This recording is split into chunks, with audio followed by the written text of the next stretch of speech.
הריני מקשר עצמי לכל הצדיקים האמיתיים שבדורנו ולכל הצדיקים האמיתיים שוכני עפר ופרט רבנו הקדוש צדיק יסוד עולם. ואכל נובע מכוח חוכמה רבנו רבי נחמן פגס ושמחה נח נחמן וממן זכותו יגן עלינו ועל כל ישראל אמן. ערב טוב, חנוכה שמח, איזה כיף לראות אתכם. On est très content d'étudier encore dimanche soir, Baruch Hashem. Il faut redire merci pour chaque dimanche qu'on a la chance d'étudier ensemble. Même si on n'arrive pas toujours à accomplir tout ce qu'on étudie, des fois on s'en veut, mais malgré tout, l'étude, c'est aussi une ma'ala. C'est une ma'ala, ça fait partie c'est écrit que la Torah c'est Keneged Kulam. C'est vrai que l'idéal c'est de l'étudier pour pouvoir l'appliquer. Des fois ça nous dépasse. Alors on prie pour que Hachem il nous puisse nous permettre d'appliquer ce qu'on étudie, mais au moins déjà il faut commencer par étudier. Parce que, il faut, comme on le dit à chaque fois, le Ratzon Hachem, la volonté d'Hachem, elle a été donnée dans la Torah. On a expliqué hier que les lumières de Hanouka, elles viennent, comment on dit ça? Elles viennent distribuer à tous les Juifs du monde ce qu'on appelle le Or HaGanuz, okay? C'est-à-dire la lumière cachée qui a été créée avant les luminaires, à la création du monde, qui est une lumière transcendante, qui n'est pas une lumière physique, qui est une lumière spirituelle qui permet d'avoir une vision plus claire de ce qu'est Hachem, entre guillemets, de ce qu'il veut, de la vérité, ce qu'on appelle le Emet dans la Torah. Le Emet, c'est quelque chose qui nous dépasse. Ce monde, c'est un grand mensonge tout entier. Et même ceux qui croient avoir un peu de Emet, c'est toujours très loin de ce qu'on appelle le Emet, la mytho, qui est Hachem Yitbarach. Personne ne peut vraiment comprendre ce que c'est. Mais pourtant, il y a cette capacité, comme avait Adam Rishon, de voir d'un bout du monde à l'autre. Ce n'était pas grâce à la lumière, c'était grâce au Or HaGanuz. C'est pour ça que le Or HaGanuz, quand on va voir les tzadikim, ils sont capables de te donner des réponses sur tout. Comme j'avais dit hier sur le Stapler. Que le Stapler, on l'appelait pour des chirurgies du cerveau. Okay? Des chirurgies du cerveau, et il n'avait jamais été en fac de médecine. Mais c'était le Stapler, il avait étudié la Torah, et la Torah, les Shem Shamaim, la Torah étudiée en l'honneur d'Hachem, pour connaître Hachem, pour faire sa volonté, et ben, elle ouvre les portes du Or HaGanuz. Puisque la principale source de Or HaGanuz dans le monde, c'est la Torah. Maintenant, parce que Hachem, il savait très bien qu'arriveraient des générations, malheureusement sans Torah, ou avec très peu de Torah, et encore plus avec très peu de Torah Lishma, les Shem Shamaim, alors il a au moins dit, je vais vous laisser une semaine ou une demi-heure par jour. Vous allez avoir accès, qui que vous soyez, quel que soit votre niveau, quel que soit votre niveau d'éloignement, au plus beau secret, entre guillemets, au plus beau cadeau qui a été créé dans le monde et qui a été caché depuis la création du monde, c'est le Or HaGanuz, la lumière cachée. Donc tout le Inyan, c'est de s'asseoir. Il n'y a rien de plus. La mitzvah de Hanouka, même si on mange des beignets et on fait tout avec de l'huile, etc. Mais la vraie mitzvah de Hanouka, comme on l'a dit et répété, c'est simplement de poser une Hanoukia ou des bougies, même pas la Hanoukia, c'est même du plus. C'est-à-dire pour embellir, on met une belle Hanoukia, c'est pour embellir la mitzvah. Mais la vérité, c'est que le minimum du minimum, ce serait une bougie. Idéalement avec de l'huile, mais ça aussi c'est embellir la mitzvah avec de l'huile d'olive, avec une mèche en coton comme on le fait nous, Baruch Hashem, parce qu'on a accès aujourd'hui à tellement de facilité. À l'époque c'était pas du tout comme ça, ils devaient se tuer pour trouver une bougie. Et donc de la mettre dans un endroit accessible aux yeux d'autres juifs, s'il n'y a pas au moins toi-même, s'il n'y a pas au moins toi et ta famille, et permettre le Pirsumei Nissa. La raison derrière la mitzvah de Hanouka, c'est permettre de répandre le miracle. Quel miracle? Le miracle que tu allumes encore aujourd'hui en 2024. C'est ça le vrai miracle. Le vrai miracle, c'est encore des juifs en 2024. C'est ça le miracle d'aujourd'hui. Tout ce qu'on a passé, tous les pogroms, la Deuxième Guerre mondiale, tout ce qui s'est passé, il y a encore des juifs. C'est ça le miracle. Et ce miracle-là, tu le dévoiles en allumant cette bougie-là et tu as juste à rester devant. Pourquoi tu as juste à rester devant? Parce que tout est fait pour toi. Une fois que tu allumes, Hachem il fait descendre dans la flamme ce qu'on appelle la lumière cachée, le Or HaGanuz. Et qu'est-ce que ça fait? Alors on a déjà expliqué au nom de Rabbi Nachman et maintenant on va rentrer plus en détail grâce à Rabbi Nathan. Mais juste pour introduction, ce qu'on avait déjà dit des semaines précédentes, ça permet de nettoyer le liquide cérébrospinal. On a expliqué au nom des scientifiques Kaviachol que tout le monde, tous ceux qui ont fait un peu de médecine, savent que les cellules du cerveau s'appellent des neurones, c'est pas très compliqué. Les neurones, c'est des sortes d'étoiles avec des branches. Ces branches connectent avec d'autres neurones. Ils se parlent entre eux comment? Avec des impulses, c'est de l'anglais, avec des influx électriques. Maintenant, comme toute chose d'électrique, s'il n'y a pas quelque chose pour refroidir l'électricité ou pour la caler le truc, ça va brûler. Donc c'est quoi? C'est le liquide. Il y a un liquide dans le cerveau qui s'appelle le liquide cérébrospinal, parce qu'on l'appelle cérébrospinal parce qu'il est conçu dans le cerveau et dans la moelle épinière, puisque la moelle épinière est le prolongement du cerveau. Oui, puisque c'est là où le moelle épinière, c'est le conduit ici en arrière qui descend toute la colonne vertébrale, qui permet à tous les nerfs de se répandre dans le corps. Si vous avez mal au petit doigt le dit à son correspondant dans la moelle épinière qui le monte au cerveau, et là j'ai mal. Et là tu enlèves la main du feu. Baruch Hashem. C'est aussi pour ça que dans la Vdala, on touche ça. Non, ça c'est le l'os. On touche à l'os, le louz. La Vdala c'est le louz. C'est celui qui va permettre la résurrection des morts.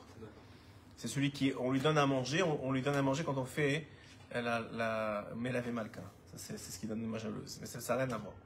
Alors maintenant, donc ça c'est l'idée. Maintenant, ce liquide cérébrospinal, dit Rabbi Nachman, à l'époque du temple, le fait qu'il y avait un Kohen Gadol qui a amené 2 fois par jour un korban tamid, ce qu'on appelait un korban tamid, le matin et le soir, aujourd'hui correspondant à ce qu'on fait le matin et le soir dans les korbanot, oui, à la prière. Donc, parce qu'il y avait un korban tamid, alors le Kohen Gadol permettait tout simplement de purifier le peuple d'Israël de toutes ses fautes. C'est-à-dire qu'à l'époque du temple, on ne passait pas une journée avec les fautes de la veille. Donc, ça permettait de décrasser les Juifs tous les jours. Mais depuis, ça fait 3000 ans maintenant, même plus que ça. 3000 ans? Non, moins que ça. 2000 ans. 2000 ans que le deuxième temple a été détruit. 2000 ans que le deuxième temple a été détruit. 2000 ans que les Juifs accumulent de jour en jour les fautes de la veille. Et de génération en génération, et de Gilgoul en Gilgoul. Et donc, on est de plus en plus fatigué, on est de plus en plus crasseux. Parce qu'il n'y a personne qui nous nettoie. Ok? Donc, qu'est-ce qui se passe? Hachem, il savait ça. Il savait tout ce qui allait se passer. Il a dit, je vais vous préparer une fête qui va permettre de vous nettoyer au moins une fois par an. Ce qu'on appelle, j'ai beaucoup aimé ce qu'il a dit hier, le monsieur, il a dit, c'est comme la voiture. Si tu ne changes pas l'huile, tu vas revenir au bout de quelques années, tu vas avoir du goudron, tu vas plus avoir de l'huile. Et bien c'est exactement, notre liquide cérébrospinal, ça ressemble plus à du goudron qu'à de l'huile.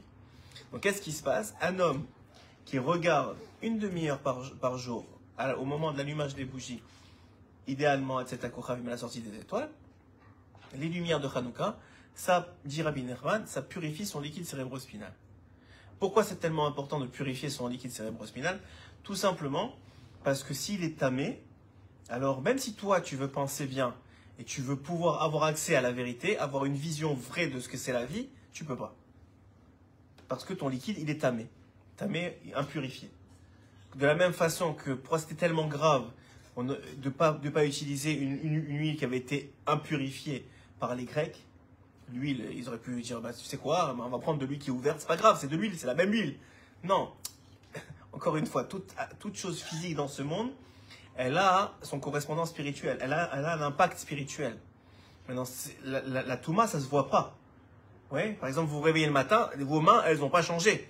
Pourtant, il y a une mitzvah, et même c'est une halakha, qu'on ne peut pas faire 4 pas sans avoir fait Netilat Yadayim, de façon Besserugin, c'est-à-dire 1, 2, 3, 4, 5, 6.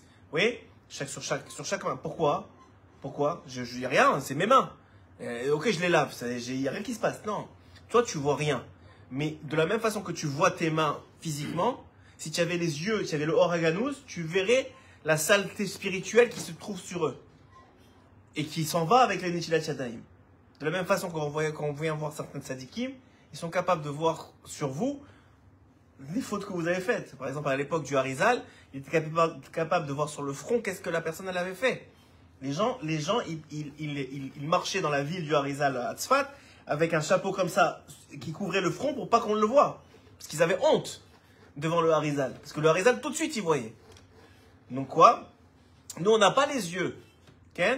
On n'a pas les yeux pour voir les choses spirituelles, mais elles existent.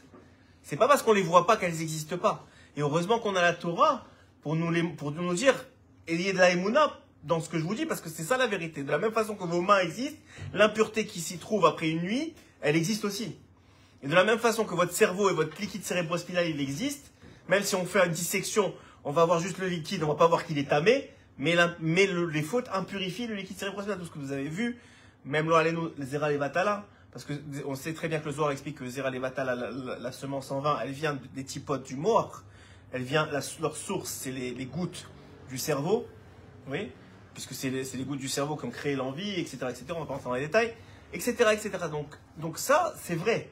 Donc il y a une vérité que nous, on n'a pas accès par avec nos yeux. Si on avait le Oraganouz 24/24, on le verrait, mais on ne le voit pas. Très peut-être, probablement.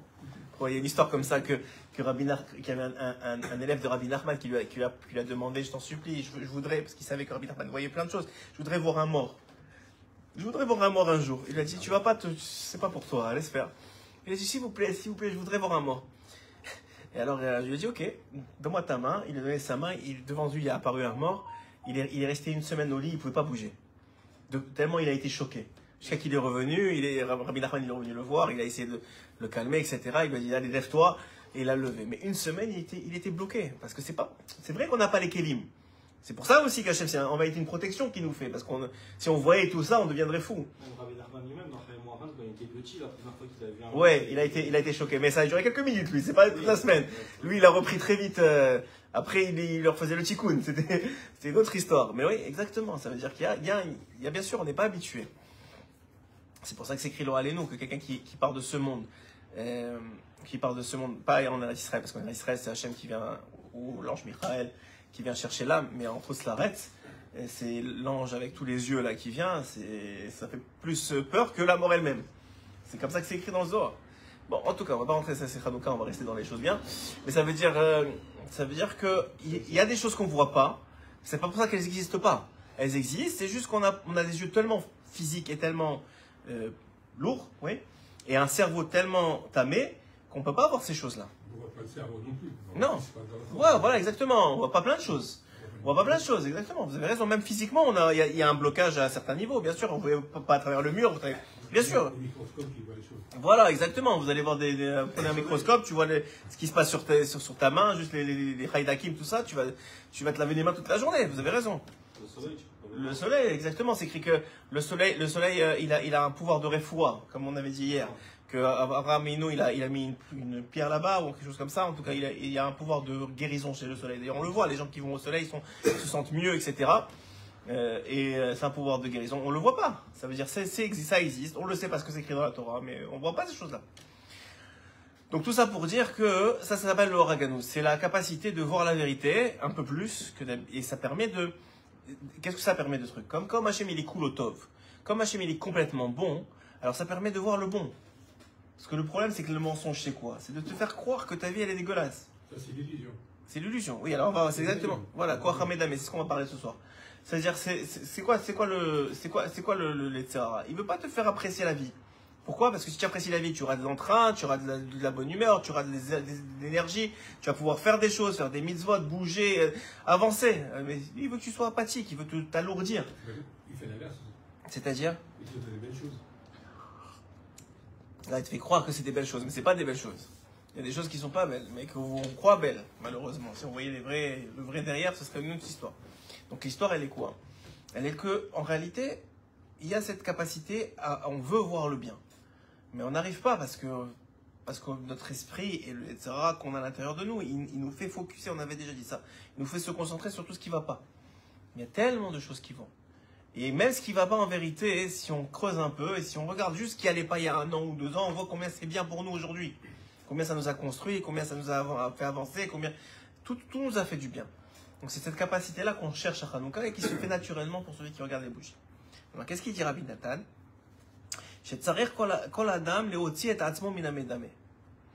Tout homme doit se sortir de ce que vous avez dit, de l'imaginaire, l'imagination, du médamé. C'est-à-dire quoi? Nous, on croit que ce qu'on voit, c'est vrai, mais c'est que de l'imaginaire. Ce qu'il y a dans notre tête, la plupart, 99,9%, c'est de l'imaginaire. C'est pas une réalité. C'est pas une réalité. C'est une réalité. Imaginaire. Ah ouais, bah, joue avec les mots.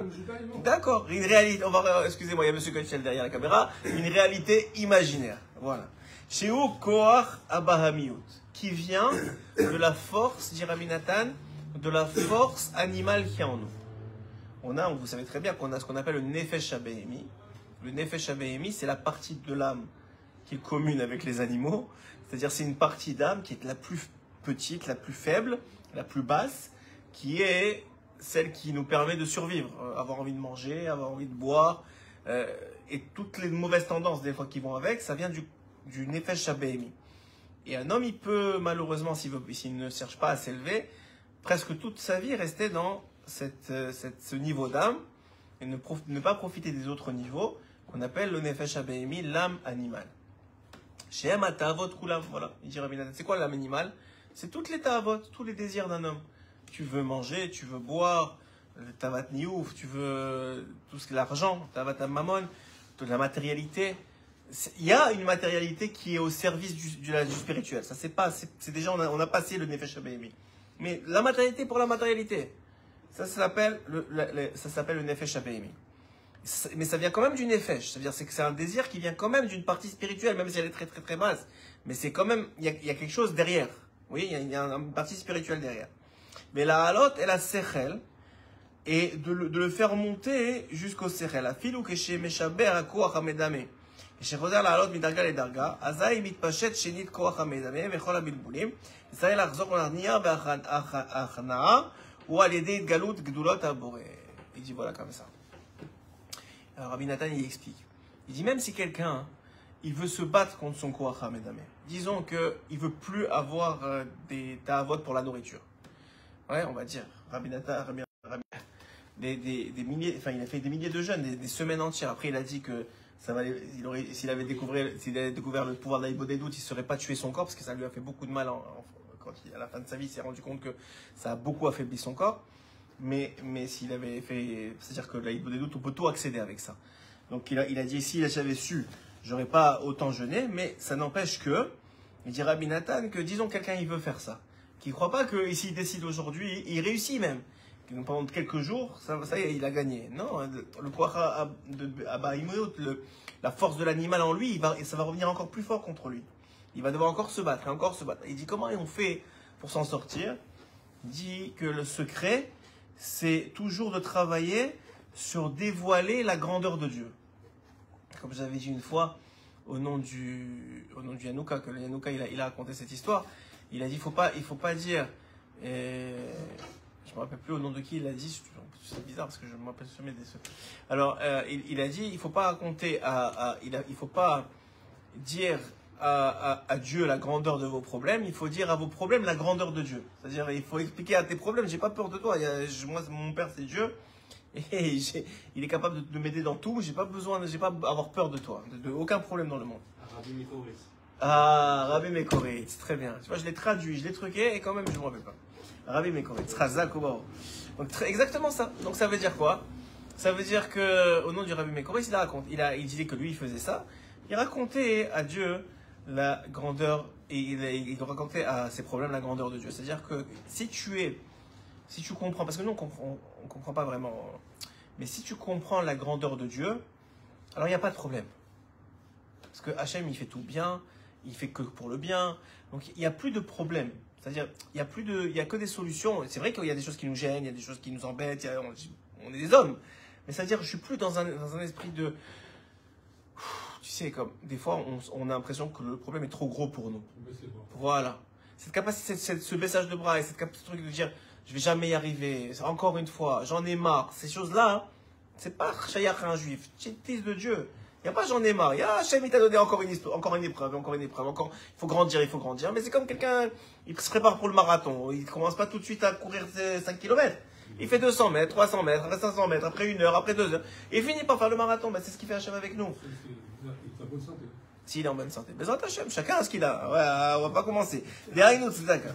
Donc, וזה כוונת הודו להשם קירו בשמו, שהוא כדי לעלות מעשייה ליצירה, על כן. C'est ça la kavana quand on dit dans le Hallel, Hodou Lachem Kirou Bishmo, c'est un télim, remercier Dieu, appelez-le par son nom, C'est-à-dire, il faut connaître Dieu. Chacun à son niveau, mais c'est ça la Torah qu'elle t'apporte. Elle t'apporte une connaissance. Même quand tu étudies une Sugia qui est très difficile, tu dois sortir et te demander qu'est-ce que j'ai appris sur Dieu. Tu dis, mais je comprends pas que ça change le veau, pas le veau, la vache qui doit tirer celui-là et qui tombe dans un bord. Non, il y a une dans toute comment on dit ça? Dans toute Sugia de la Torah, il y a un processus de réflexion derrière. C'est-à-dire, c'est pas, même si tu as l'impression que l'extérieur de la Sugia, c'est-à-dire les technicalités de la Sugia, elles n'ont rien à voir avec Dieu, il y a une façon de penser derrière qui permet de décortiquer la Sugia. Cette façon de penser, c'est celle de Dieu. Non, c'est pas vrai. C'est-à-dire que vraiment, il faut juste essayer de comprendre, et ça vient avec de toujours se poser la question. C'est-à-dire, qu'est-ce que j'ai appris sur Dieu dans cette Sugia? C'est-à-dire, pourquoi il préfère que. Je sais pas quel exemple je peux vous donner, mais c'est très simple en vérité. C'est pas compliqué, ça veut dire. Non, n'importe quoi. Tu vas voir par exemple quelle Sugia, Aaron, donne-moi une Sugia qu'on a fait dans Brachot par exemple. C'est rapporté. On est dans quelle Sugia en ce moment? Sur le Kriyat Shema. Par exemple, il y a une Sugia dans Brachot qu'on est en train de faire en ce moment sur le Kriyat Shema. Est-ce que on peut s'acquitter en le lisant à voix haute, ou juste penser dans son cœur, ça suffit? Ouais, alors et la Sugia, elle vient, parce que lui il dit comme ça, lui il dit comme ça, et finalement, elle s'accorde à dire qu'au moins le schéma, il faut le dire à voix haute, et le reste, on peut le penser dans son cœur, parce que la kavana, elle suffit. Donc tu peux sortir de là et dire, ok, j'ai appris une halakha. Non, mais comment Hachem y pense? Pourquoi le schéma, il faut le dire à voix haute? Parce que ce schéma, ça vient, il faut le dire, tu dois l'écouter. Donc il y a quelque chose qui est derrière. Et le fait que déjà d'apprendre que Hachem, il écoute les cœurs des gens, qu'il cherche et que tu n'as pas besoin des fois de parler, des fois tu n'arrives pas à parler, il faut comprendre que la kavana, ça suffit. Donc tu apprends toujours quelque chose sur Hachem. Tu apprends toujours comment il gère son monde, comment il voit son monde, qu'est-ce qu'il attend de son monde. Ça, c'est la Torah. C'est ce que tu dois sortir. Comme il disait le Ramban, et d'ailleurs Lenouka il a rapporté ça aussi encore une fois, il dit le Ramban, vous savez que le Ramban il a écrit une lettre à son fils, c'est le seul héritage qu'il lui a laissé, c'est une lettre. Qu'est-ce qu'il lui dit là-bas? Chaque fois que tu étudies quelque chose, sors avec quelque chose que tu peux changer, que tu peux apprendre, que tu peux appliquer. Donc ça fait partie de ça. On n'est pas là, on n'est pas des techniciens de la Torah. On l'est devenu malheureusement avec l'exil. Mais c'est pas ça le but. Le but, c'est d'en sortir quelque chose qui te permet de connaître la grandeur de Dieu. Pourquoi? Parce que plus tu connais la grandeur de Dieu, moins tu as de doutes, plus tu as des mounas, plus tu as de simcha, plus ça te fait, plus tu tiens bon dans l'exil, plus tu as des kélim, plus tu es ancré dans la terre, et c'est pas n'importe quel vent qui t'envoie de l'autre côté du monde. Ok? C'est ce qu'il dit ici. C'est quoi Hanouka? Shehu ha'ara rishona mikol hashana. Il dit que c'est la première lumière de l'année. Pourtant, on a fait déjà presque 5 mois, 4 mois. Parce qu'elle fait référence au début de l'éducation de l'homme dans le service divin. Comment ça? Parce que Hanouka, il dit, ça vient du lachon chinuch. D'ailleurs, Medamé, j'ai vu ça dans la tfila du Hanouka, Medamé, c'est la même gematria que Hanouka. Medamé, l'imagination. C'est pour vous dire quoi? Que Hanouka, ça vient combattre la force de l'imagination, en purifiant, encore une fois, le liquide cérébrospinal. Parce que quelqu'un qui arrive à contrôler ou à purifier son Koach HaMedamé, c'est-à-dire qu'il y a très très peu de différence entre la vraie réalité et ce que lui il voit de la réalité, il sait où aller, il sait quoi choisir, il sait comment se comporter, il sait comment réagir. Il se fait pas, chaque fois qu'il y a du savon, il glisse. C'est très fort. Et d'ailleurs, Rabbi Nachman, il a dit, à partir de moi, le Yetzirah s'appellera le Koach HaMedamé. Le Yetzirah s'appellera le pouvoir d'imagination. Mais on le voit aujourd'hui, tout est imaginaire. Ils achètent des trucs sur des plateformes imaginaires, ça n'existe pas. Le bitcoin, ça n'existe pas. Le truc, ça existe. Il y a de moins en moins de choses qui sont physiques. Ils veulent enlever l'argent des liquides. Tout est rendu imaginaire. Enfin, c'est ça. C'est du quoi? C'est du moins. Mais damé, c'est du. Le virtuel, c'est pas pareil. C'est pas pareil que l'imagination, le virtuel. Pourquoi? Moi, je crois que ça fait partie, c'est une continuation de ça. Parce qu'en réalité, ça n'existe, c'est pas quelque chose de physique, tu peux pas toucher. Le virtuel, l'imaginaire est toujours présent. Quand on rêve. Oui, bien sûr. Mais moi, je pense que l'imaginaire, c'est encore plus que le virtuel. Mais le virtuel fait partie de cette ambiance, on va dire, générale, que maintenant, il n'y a plus rien il y a de moins en moins de choses qui se touchent. Ken? l'IA, le développement de l'intelligence artificielle, tout, ça fait. Vous voyez que c'est pas normal. Vous avez un certain âge. Vous voyez bien que depuis que vous êtes jeune, comment ça s'accélère. Comment le monde est en train de. Jamais vous auriez imaginé des choses pareilles. Je veux dire, à l'époque, on avait un téléphone par famille, ou par ville, et ils étaient là tous à tourner là. Tu sais que ça revenait comme ça. Vous voyez bien que ça s'accélère. À l'époque. Mais aujourd'hui, on a tout. C'est-à-dire, vous voyez, les enfants, ils peuvent passer des heures sur le téléphone, des heures. Pourquoi? C'est fou en vérité. Disons qu'on avait juste un écran noir. On les prendrait pour des fous. Mais c'est juste que ça ouvre l'esprit. C'est-à-dire, dans le sens, pas dans le bon sens. C'est-à-dire, ça les amène dans le monde entier. Donc, en vérité, c'est l'esprit qui se balade. Mais le problème, c'est que l'esprit est déconnecté du corps. À l'époque, pour faire un voyage, il fallait se déplacer, il fallait se bouger. Aujourd'hui, exactement, tu vivais quelque chose, tu vivais une rencontre, Aujourd'hui, ton esprit vit quelque chose. Mais toi, tu vis rien du tout. Allez-y, je vais pas vous couper. Je ne sais pas comment dire la déportation. Mais ça veut dire que ton esprit vit quelque chose. Et tu le vois. Les gens, ils squappent. Et souvent, ils vivent pas leur vie. C'est-à-dire, ils regardent ce que les autres ils ont fait, ce que les autres ils ont cuisiné, ce que les autres où ils sont allés. Mais c'est-à-dire, ils ont appris. Et c'est vrai que c'est intéressant et que ça te fait passer le temps. Mais ça t'empêche de. La vie, au sens de la Torah, tu la vis pas. Ils vivent la vie des autres gens. Ouais, non, mais même s'ils vivent une vie, disons que c'est kiffant et tout ça, ils regardent des paysages, ou je sais pas ce qu'ils regardent, ou des nouvelles recettes. C'est vrai que ça amène c'est vrai que ça ouvre plein de choses qui n'existaient pas avant et qu'on a accès à plein de choses qu'on n'avait pas avant, c'est vrai. Il y a des shiurim aussi des shiurim, au Hachem, heureusement. Mais même ça, je veux dire, mais ça veut dire, mais ça, vous avez raison, mais voilà, pour qu'on soit ensemble, c'est beaucoup plus difficile. Je veux dire, il faut vraiment que vous m'aimez bien.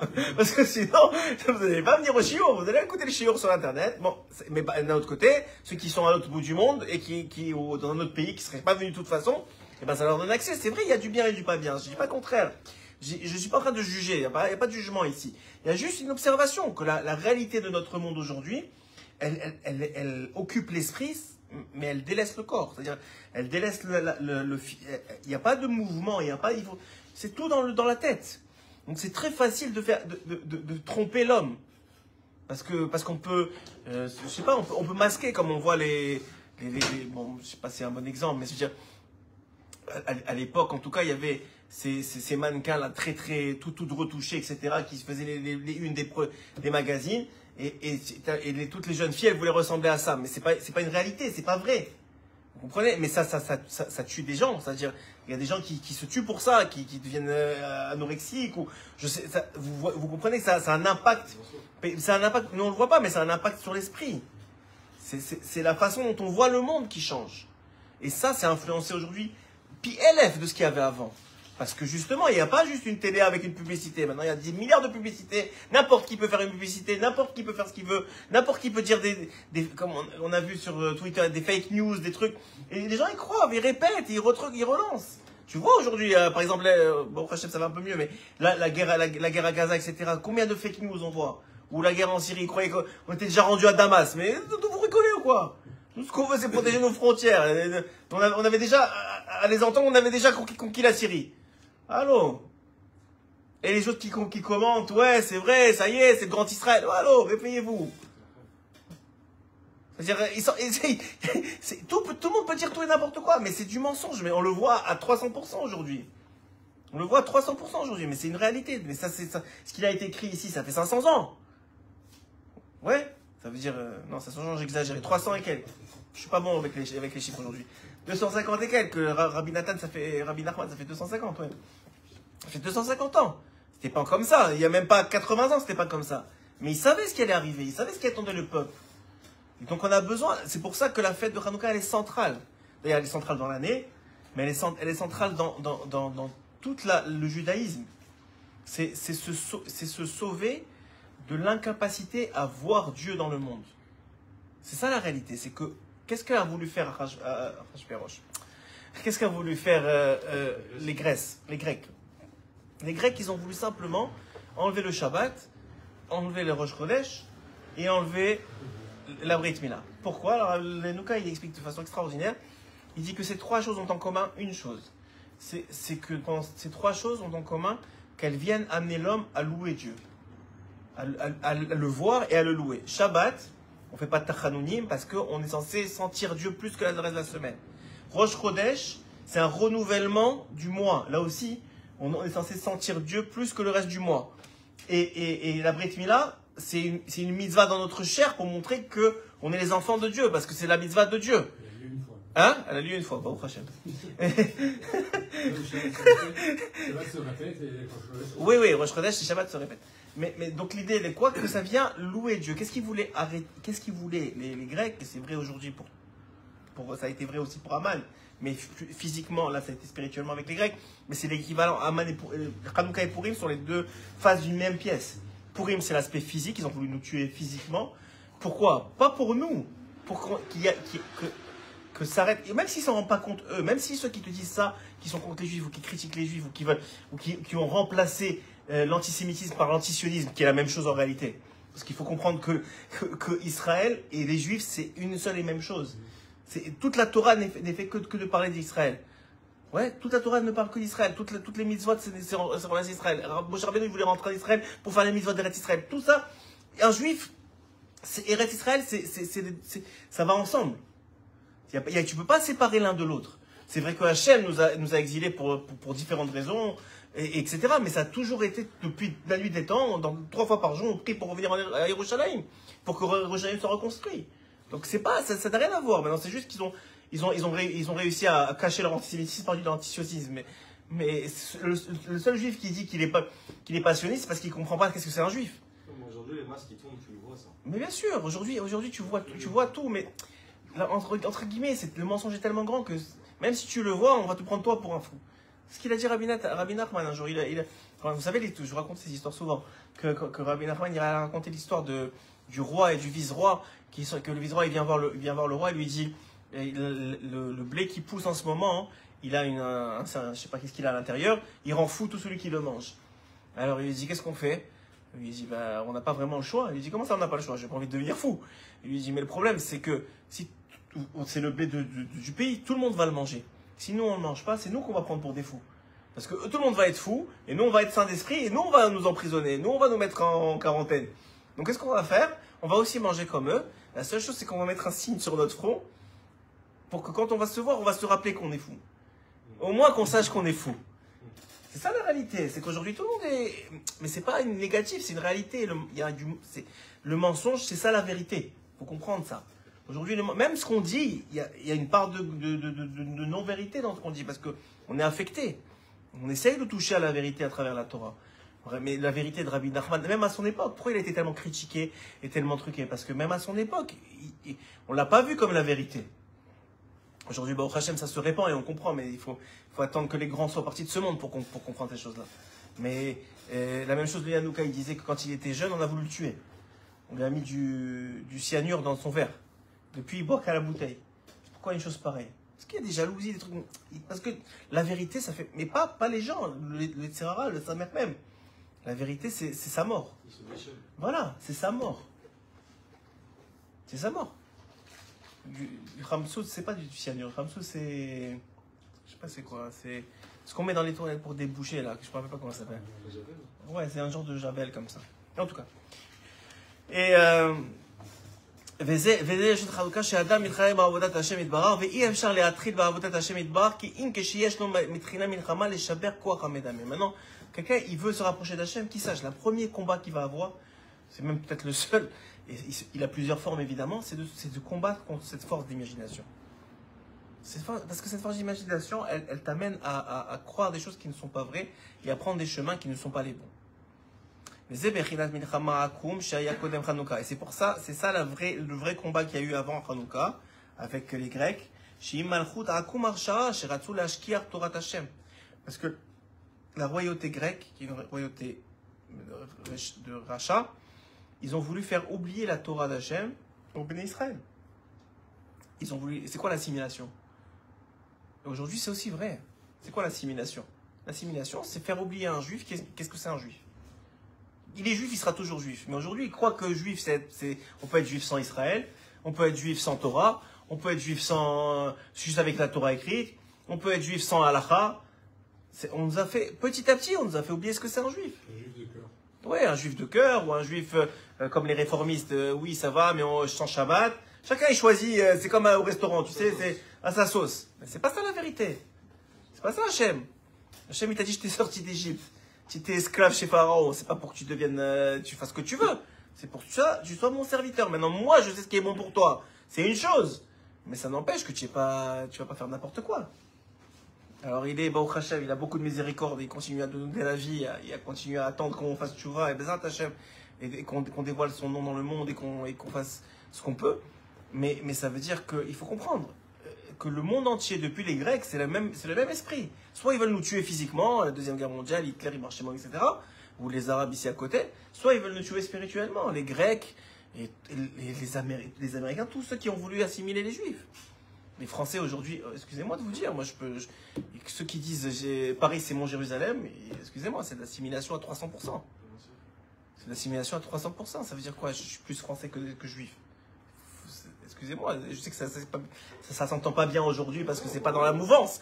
Mais il faut réveillez-vous. Réveillez-vous, il n'y a pas une autre terre pour les juifs que la nôtre. C'est comme il y a un humoriste, il a dit, et les goïms, ils aiment les juifs quand ils sont homeless. Homeless, ça veut dire ils ont pas de maison, genre ils sont itinérants. Parce que les juifs avec des maisons, ça ils les aiment pas, genre. Juif avec Israël qui est notre maison, ça c'est non. Mais un juif homeless, ça va, ça me dérange pas. Un juif itinérant, ça ne me dérange pas. Hein? Voilà, un juif errant, ça va. On peut encore les jouer avec eux, on peut faire ce qu'on veut avec eux. Ils n'ont pas de maison, ça va. Mais avec une maison, non, ça c'est trop. On peut pas supporter ça. C'est ce que ça veut dire. Rien dire. Ils ont l'habitude pendant toute la galoute devant. Bien sûr, on a vu, et ils nous ont accepté. Il y a eu des gens très bien dans les nations qui nous ont acceptés, qui nous ont aidés, qui nous ont réfugiés. On crache pas. Si Moshe Rabbeinu il pouvait pas taper sur la mer parce qu'elle a sauvé pendant une demi-heure pour arriver jusqu'à Paro, alors qu'est-ce qu'on doit dire sur les pays où on a dans l'équipe? Je dis pas qu'il faut pas dire, il faut pas reconnaître. Encore aujourd'hui, tous les juifs qui vivent là-bas et qui continuent à manger là-bas et qui peuvent faire des mitzvot là-bas, il y a pas, il y a pas de manque à Karatatov, mais de remplacer Israël par le pays dans lequel on vit, ça c'est plus juif. Parce qu'un juif c'est Eretz Israël, c'est ça la source. Même quelqu'un qui est à l'autre bout du monde, il prie vers Yerushalayim. À l'autre bout du monde, il prie. Où est-ce qu'il est le Kivun de Yerushalayim? Je prie vers là-bas, parce que mon cœur il est vers là-bas. On revient à la Kavana, encore comme on a vu dans la Sougia. C'est le cœur qui compte. Ça leur suffit. Hein? Ça leur suffit. Je sais pas si ça leur suffit. Aujourd'hui, c'est ce que le monde. Ben, il y en a qui peuvent pas revenir, ceux qui peuvent revenir, c'est une autre histoire. Tu avais entendu le cours de une seconde de Rav Roncha sur ça, il avait témoigné, il avait un des écrits du Ramban, Nachmanim, il a écrit lettre où il a dit, je le jure, que le miracle qui est plus grand que la sortie d'Égypte, c'est que chaque juif, on vit chaque jour en galoute, où les juifs vivent, c'est un miracle plus grand que la société. Ouais, que la société. Parce qu'on n'est pas détruit, on n'est pas truqué, bien sûr. Bien sûr, c'est une protection de tous les instants. On se rend compte de rien. Le Ramban, il dit dans Parashat Bo, parce que tu parles du Ramban, il dit dans Parashat Bo que lorsqu'il parle de l'ouverture de la mer, il dit que celui qui croit que l'ouverture de la mer, c'est un plus grand miracle que tous les miracles qui nous arrivent chaque jour, il est coffert dans Hachem Yitbarach. Respirer, c'est un miracle, c'est juste que c'est devenu naturel. Mais le soleil qui se lève, c'est un miracle. Que Hachem, on peut bouger, c'est un miracle. On peut parler, c'est un miracle. Qui vous a dit qu'une tipa de semences, elle peut faire un bébé en 9 mois? C'est pas un miracle, ça? Que chaque battement de cœur, nous on réfléchit même pas, mais Hachem il s'occupe de chaque battement de cœur, de chaque impulsion de sang qui va exactement là où il faut, de chaque impulsion électrique pour qu'on comprenne. Encore une fois, comme il a dit M. Gauthier, on ne sait même pas ce qui se passe à l'intérieur de nous. On va commencer à regarder ailleurs. Donc ça aussi, c'est un miracle. Ça s'appelle les miracles cachés, les miracles dévoilés. Mais les miracles dévoilés, c'est pas moins un miracle. C'est les minières de la fiole. La question c'est, est-ce que la fiole, elle a duré 8 jours? Mais pourquoi on fête le premier jour? Elle s'est allumée normalement. Il y a plusieurs réponses. La meilleure réponse, moi, celle que j'ai toujours préférée, c'est de dire que le fait qu'elle s'allume, c'est déjà un miracle. C'est pas parce que chaque fois qu'on le fait, ça marche, que c'est pas un miracle. C'est l'histoire de Rabbi Hanina ben Dosa qui est sa fille, il la voit dans la Gemara quand il la voit le vendredi soir. Elle est triste. Il lui dit pourquoi tu es triste? Il lui dit parce que j'ai allumé du vinaigre et j'ai provoqué un miracle. Et Dieu il a été obligé par ton mérite d'allumer du vinaigre comme de l'huile. Il dit de quoi tu parles? Celui qui a dit que l'huile elle brûle, il a dit au vinaigre de brûler. C'est pas un miracle. Tout est un miracle. Ça change rien. C'est ça l'idée. Voilà. Ah non, chez nous ça marche pas, on n'a pas Rabbi Hanina ben Dosa. Rabbi Rama Chokeret Sono, chez Bechinat Koach HaMedame, Koach Haba Miut, Shemit Pachet, Aladam Erotze Limnaano, le Havero Mitorat Hashem. Donc le Koach HaMedame, ce qu'il veut absolument faire, c'est sortir l'homme de la Torah Hashem. Encore une fois, il y a une Torah qui n'est pas une Torah Hashem, ça c'est le premier écoute moral qu'on a fait ensemble. La Torah Hashem, c'est d'abord de comprendre qu'il y a une Torah de vérité, c'est-à-dire qu'elle permet à l'homme de découvrir Dieu, de connaître la grandeur de Dieu. C'est ça la Torah Hashem. Il peut y avoir une Torah qui peut te rendre très intelligent, mais que tu vas utiliser pour te montrer ou pour casser l'autre. Ça, c'est pas la Torah Hashem. Mais tzarich ve'achar kar, keshezocher litgaber al malchut harishra, ou shaber koach hamedame. Donc si maintenant il commence à comprendre que son vrai problème ou son vrai combat, c'est justement contre cette force d'imagination, contre ce mensonge qui existe, et que toute sa vie, il essaie de se détacher de ce mensonge et de la matérialité qui va avec, et de s'attacher à la Torah et à sa vérité, et donc à Dieu. Alors, s'il comprend ça, Az matrilim le'adlik ne Chanukah. Alors maintenant, tu peux commencer à allumer la bougie de Chanukah. Dehainu shezochim la'alot el ha'sechel, c'est-à-dire quoi? La flamme, le shemen, on a dit, c'est le liquide cérébrospinal. La flamme, c'est la pensée qui émane du liquide et des neurones qui sont présents. Ouais. Les neurones, on va dire, si vous voulez une image, c'est ce que j'ai compris de Rabbi Nathan, c'est-à-dire que le liquide cérébrospinal, c'est l'huile, la mèche, c'est le neurone, et ce qui sort du neurone, la flamme, c'est ce qui sort du neurone, c'est la pensée qui émane de ce neurone qui est baigné dans ce liquide des cérébrospinal. C'est très métallique comme thèse. Oui. C'est ce que Rabbi Nathan explique, c'est ce que Rabbi Nachman dit. Il essaie d'expliquer physiquement qu'est-ce qui arrive. Et un médecin disait le fait qu'il disait je croirai dans la réalité de l'âme lorsque je l'aurai au bout de mon scalpel. Eh ben ouais, alors d'ici là, il est mordi depuis, parce que il va pas l'avoir, c'est sûr. On a commencé le jour comme ça, il y a des choses qu'on ne croit pas, qui sont vraies. C'est que vous êtes très matérialiste aussi. Bien sûr, mais non, mais il y a toujours, alors il faut comprendre ça, que la spiritualité, elle repose sur du matériel. Toute la spiritualité dans ce monde, c'est quoi ce que les rabbins répètent toute la journée? Que Hachem, il veut une diraba tartonim. Il veut une maison en bas. Il a créé le réceptacle pour lui créer cette maison-là. Et c'est pas pour rien qu'on a besoin d'une chaise, d'une table, qu'on a besoin de manger, qu'on a besoin de boire, qu'il y a des brachot. Tout ça, c'est physique, mais c'est le comment on appelle le stand, ça, ce qui tient ça, comment ça s'appelle? Voilà, c'est l'appui pour que le spirituel puisse se poser. Vous comprenez? Le cerveau, c'est une base pour que le spirituel puisse se poser. Le bras, pour les téphilines, c'est une base. Les téphilines, c'est pourquoi il n'y avait pas les téphilines à l'époque de Yaakov. C'est écrit qu'il les faisait avec les bâtons. Quand il grattait les bâtons, c'est ça la mitzvah des téphilines. Ouais, ce qu'il a fait avec quand il a eu Lavan avec les moutons. Il a réussi à les faire des deux couleurs. Tu connais l'histoire, non? Dans la Torah, c'est écrit que il a fait un deal avec Lavan Yaakov, puisque la minorité normalement des troupeaux sont de deux couleurs ou de plusieurs couleurs. Il a dit tous ceux qui sont d'une couleur, je te les donne, tous ceux qui sont de deux couleurs, je les prends. Il a dit ok, pas de problème. Qu'est-ce qu'il a fait? Yaakov, il connaissait un sod que quand il s'accouple les moutons, il leur a mis devant eux un bâton qu'il a gratté pour avoir deux couleurs sur le bâton, et juste il voyait. Il naissait des enfants des moutons de deux couleurs, et comme ça il a récupéré la majorité du troupeau, et là-bas il ne pouvait rien dire parce qu'il voyait, c'était ça le deal. Okay, donc alors là-bas c'est écrit que c'était la façon qu'il faisait les téphilines. Ça veut dire quoi? C'est la façon qu'il faisait les téphilines, c'est-à-dire que la mitzvah des téphilines, ce qui se passe en haut, ça reposait sur ça. Aujourd'hui ça repose sur le fait qu'on les met, mais ça reposait sur cette action-là. Il faut une action. C'est vrai qu'il faut une action dans le monde. C'est vrai que ce monde-là est fait pour l'action.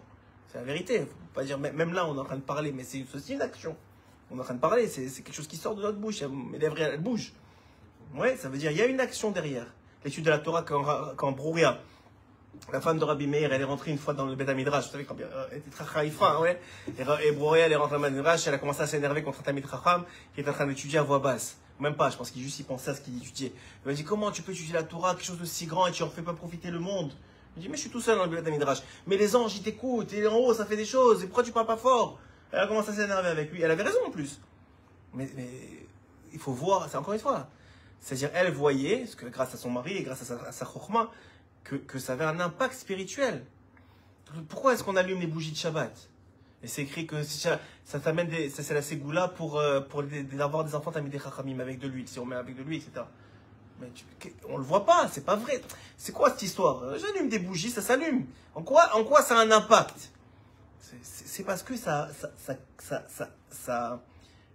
cause ou ça déclenche quelque chose de spirituel. Tu allumes des bougies de Shabbat avec de l'huile, ça déclenche quelque chose dans le ciel que Hachem il fait que tes enfants sont tamidei chachamim. Je sais pas comment ça marche. Je suis pas dans le ciel. Peut-être on le saura à 120 ans. Exactement. Ça dépend sur la Emouna. C'est toute la Torah est basée sur la Emouna. Mais la Emouna que quoi? Que le physique, on peut l'élever en spirituel. C'est ça la Emouna. La Emouna, c'est qu'on n'est pas juste des corps. Il y a quelque chose derrière. Et aujourd'hui, on le voit de plus en plus parce qu'on a des maladies du Nefesh. Aujourd'hui, on le voit. Hachem, il te montre que ça va de plus en plus mal à l'intérieur de l'homme. Tu dis, c'est pas possible. Tu continues à boire, à manger. On a de plus en plus de satisfaction physique. On devrait être de plus en plus heureux. On est de plus en plus malheureux. Pourquoi? Parce que on ne donne pas à manger au Nefesh, à l'âme. C'est quoi donner à manger à l'âme? C'est continuer à faire tout ce qu'on fait, mais le connecter au spirituel. Si maintenant tu manges parce que c'est Mélavé Malka, eh ben tu vas voir que tu vas sortir spirituellement renforcé. Et donc, ton Nefesh, il va être renforcé. Mais tu as mangé. Ça change rien, tu as mangé pour Shabbat, par exemple. Tu as mangé en honneur de Shabbat, et ben cette nourriture-là, elle va pas te tuer. Elle va pas te rendre, elle va pas t'alourdir. Elle va te donner des forces. Même si aujourd'hui c'est très difficile parce que le Shabbat est devenu, ouais, parce que c'est notre faute. On fait du Shabbat chol. J'avais déjà expliqué la semaine dernière. Mais ça veut dire que, mais c'est ça l'idée. L'idée c'est de te donner les forces de continuer à avancer. Mais ça vient dans l'action. Mais l'action qui vient réveiller.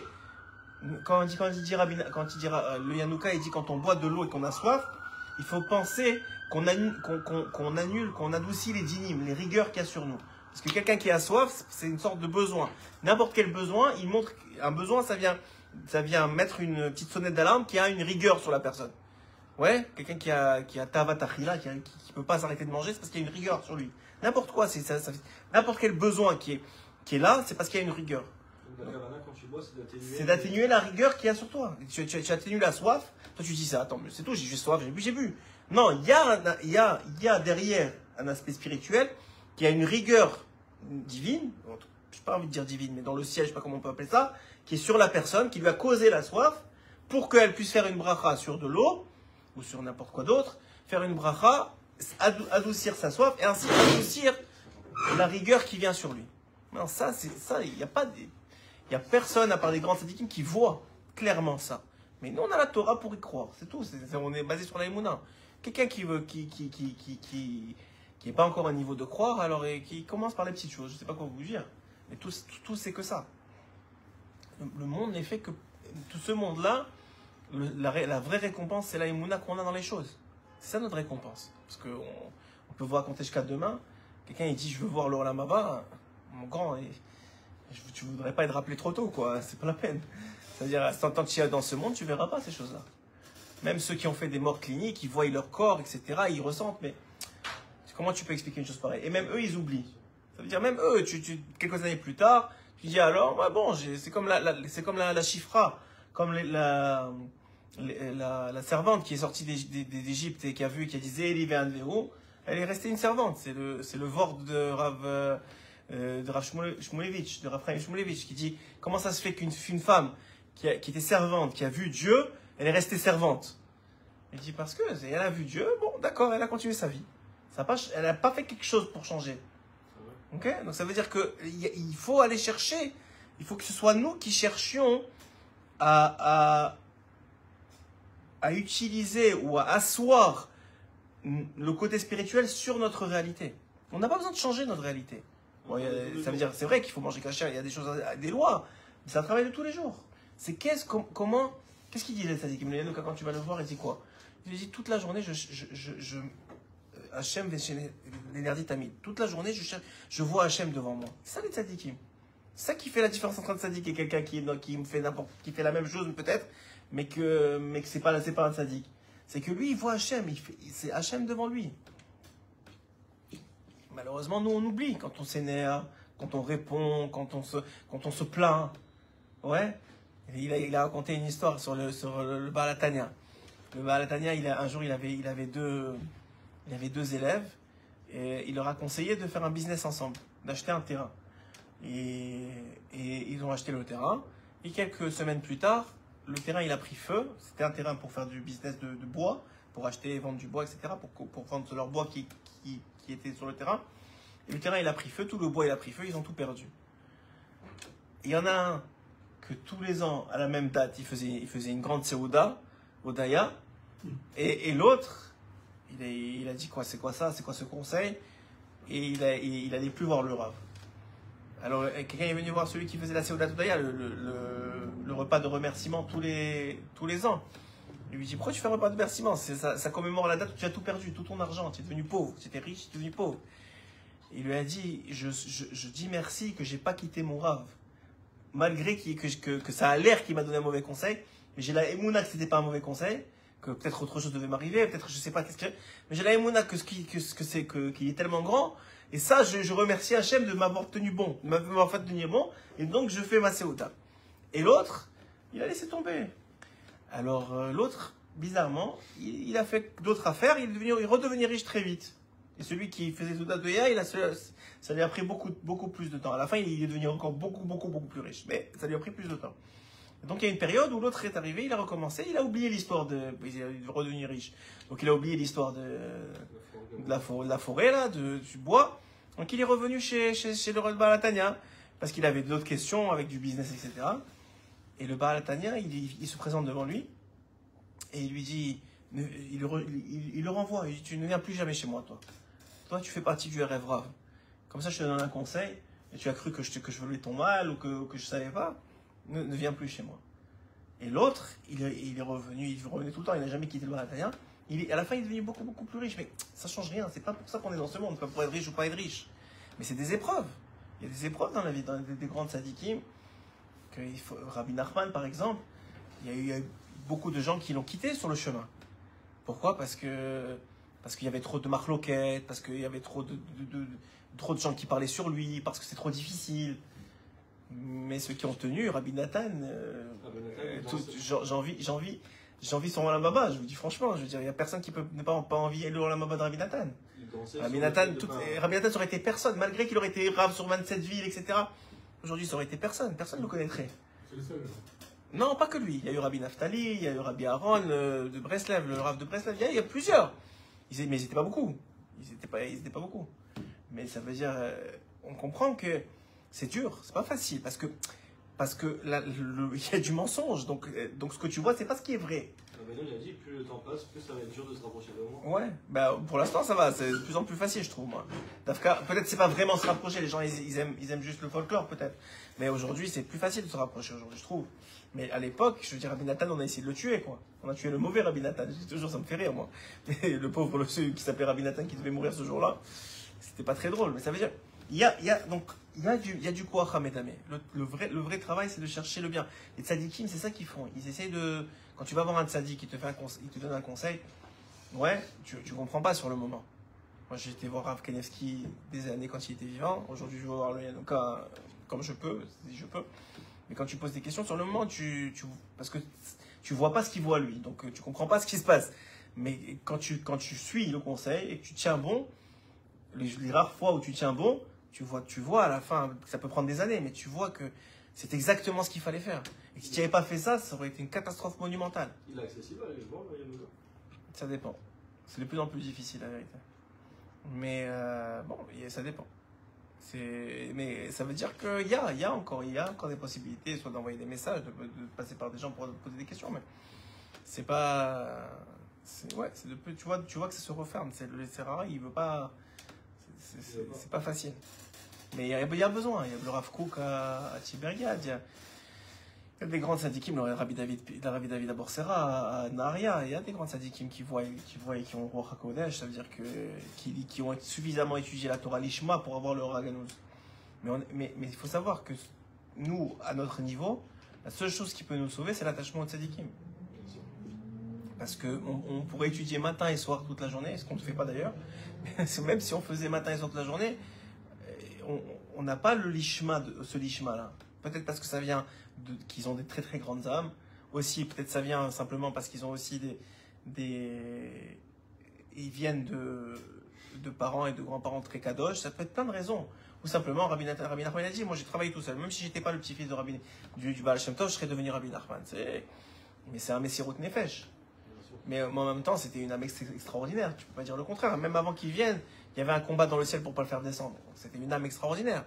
On parle pas du talon d'Adam Arishon. Là, on parle de dames qui appartenaient au cerveau d'Adam Arishon, qui ont quitté, selon certaines opinions, qui ont quitté avant la faute. C'est-à-dire quand il a commencé à y penser, ils se sont barrés d'Adam Arishon. Ils disent non, on ne peut pas voir un faire l'histoire. C'est pour vous dire c'est quel type d'âme là. On parle pas de n'importe qui. Nous, on est le talon du talon du talon, c'est-à-dire vraiment le talon du Mashiach, quoi. C'est la base. Mais on se plaint pas, c'est notre rôle, c'est qui on est. Mais on a, grâce à Dieu, je ne sais pas vous réaliser, mais dans chaque génération, il y a des tzadikim. On a quand même le mérite d'être en Israël. Mais bien sûr, vous rigolez quoi, c'est extraordinaire. Même oubliez, d'être juif aujourd'hui, c'est un miracle. Encore une fois, je vous ai dit, le fait qu'on voie une bougie à une fenêtre à New York, à Tombouctou, ou à Rabat, ou je sais pas moi, à Montréal, c'est un miracle. Qui est des juifs aujourd'hui, c'est un miracle. Normalement, la logique, on l'a déjà dit, la logique, ça aurait été qu'on devrait être le plus nombreux au monde, parce qu'on est les plus anciens. Mais parce qu'il y a eu tellement de pogroms et tellement de choses qui sont arrivées, et tellement d'assimilation. Vous savez, l'assimilation, c'est beaucoup plus destructeur que ce qu'a voulu faire Haman, ou même la Deuxième Guerre mondiale. Sachez-le. L'assimilation, chaque juif qui est parti avec une Goya, ses enfants sont plus juifs, c'est terminé. Lui, il est toujours juif, mais bon, il va revenir en Gilgoul, je sais pas comment, et c'est fini. Et ceux qui étaient juifs et qui se sont assimilés, parce que pour X ou Y raison, c'est beaucoup plus dur que la mort physique. Que les gens, mais ça fait partie, ça plus ça, on est 15 millions. 0,02%, c'est ça? On a un peu moins maintenant, puisque la population n'arrête pas d'augmenter.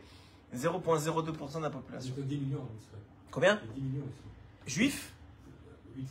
8. On est la majorité des juifs en Israël. On est rendu la majorité? Oui. Ah, c'est bon, Hachem. On s'approche. Bon, On s'approche. C'est vrai, Hachem. Alors, venez, on continue, on finit cette partie-là. Au Frolium aussi, Veoler. Et pourquoi est-ce qu'on ajoute une bougie chaque jour? Qui assure la maman dans la Madriga Achat? Parce que même si maintenant tu comprends un peu mieux Dieu, et tu connais un peu plus la vérité, assure de rester à ce niveau-là. C'est infini, Dieu. Donc si tu es encore en vie, il faut continuer à avancer, continuer à ajouter de la lumière, continuer à illuminer les autres. Ouais, nous on est cette petite bougie, mais on est ajoute, et tu peux commencer à influencer les gens autour de toi, etc., etc. Rak sarich le osif kedusha benafsho bechol yom. Il faut ajouter de la kedusha, de la sainteté chaque jour. Ce qu'on peut. Faire un peu mieux la tefila, faire un peu mieux ça, manger avec plus de tenue. Chacun ce qu'il est à son niveau, c'est-à-dire rendre un peu plus le matériel spirituel. C'est ça notre réalité. On est matériel. On a des besoins matériels. Mais il faut rendre un peu plus le matériel spirituel. Et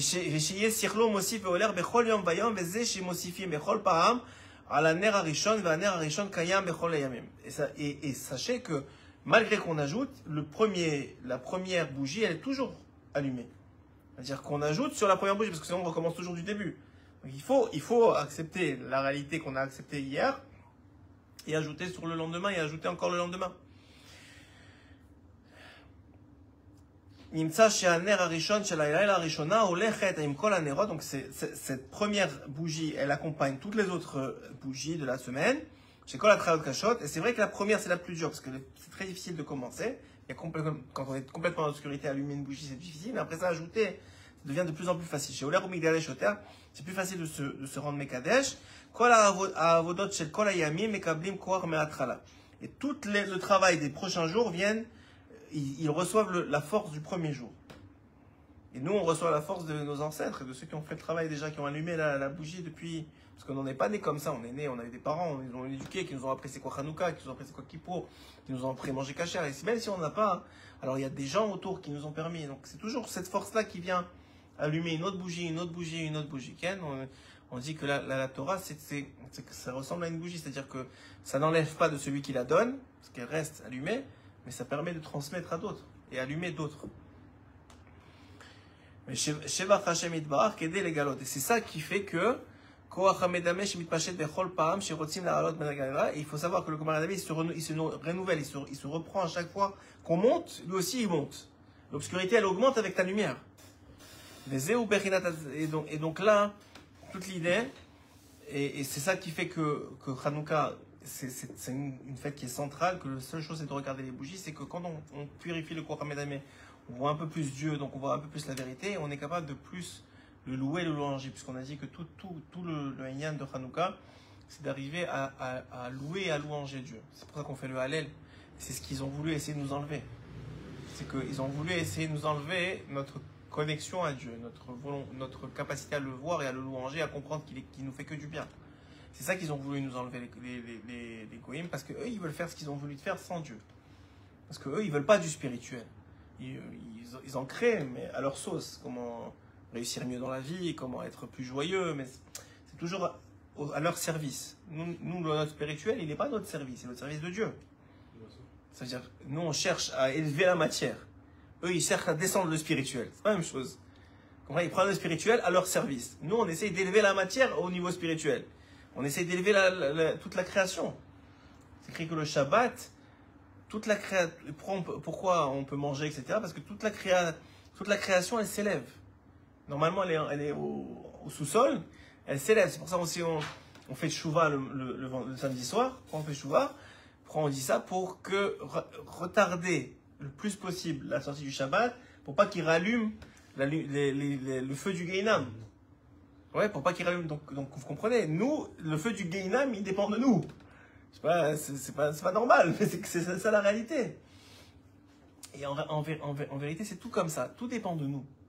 C'est-à-dire, nous, on n'a pas l'impression et on se fait avoir. Mais tous les mondes spirituels, ils dépendent de ceux qui vivent ici. Parce que c'est ça qui fait tourner la machine. C'est ça le centre nucléaire de l'atome. C'est ça le noyau, c'est ce monde. Et de là, tout explose. Tous les mondes supérieurs, ils dépendent. Et c'est nous qui faisons partie de ce monde. Donc chacun à son niveau. Si déjà, il cherche la vérité, il cherche à s'éloigner du mensonge, et il cherche à élever la matière à travers tout ce qu'il apprend et toute la connaissance qu'il a de Dieu, qu'est-ce qu'on attend de plus? Chacun à son niveau. On n'est pas tous des babas salés, bien sûr que non. Mais chacun à son niveau. On fait une bracha, on fait Shabbat, on allume des bougies. C'est des choses du quotidien, c'est pas des choses physiques. Mais on élève la matière comme ça. On met des téphilines sur le bras, on fait des tours comme ça qui n'ont aucun sens. Des choses qui, normalement, tu vois quelqu'un, tu vois un film de quelqu'un, d'un juif, tu enlèves la partie spirituelle, tu dis que là, il est fou. Il est juste fou, man.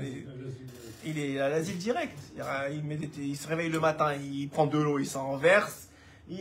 Ensuite, il met des choses sur son bras et sur sa tête. Il met un châle, il se couvre avec. Il va là-bas, bon, tu dis, il parle tout seul. Ouais, il rentre dans un endroit, ils sont 10 là-bas, au moins 10, il parle tout seul.